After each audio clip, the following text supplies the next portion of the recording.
Hello guys, আমি eating show করছি। তো আজকে শুক্তো দিয়ে ভাত খাচ্ছি হোটেলে।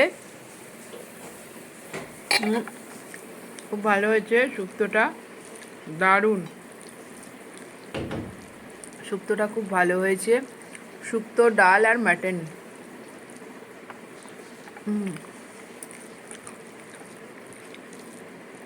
দারুণ হয়েছে শুক্তোটা, খুব সুন্দর খেতে,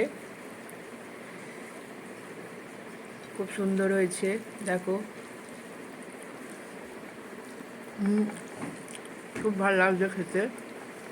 বড়ি দিয়েছে, ডাঁটা, তারপর উচ্ছে,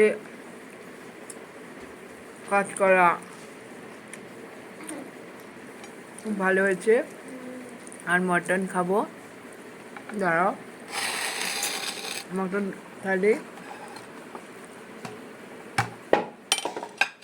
এই যে মাটন। বেশ সুন্দর, দারুণ দারুণ দারুণ, অসাধারণ। তোমাদের খাওয়া কতটা হলো জানাও। টাটা।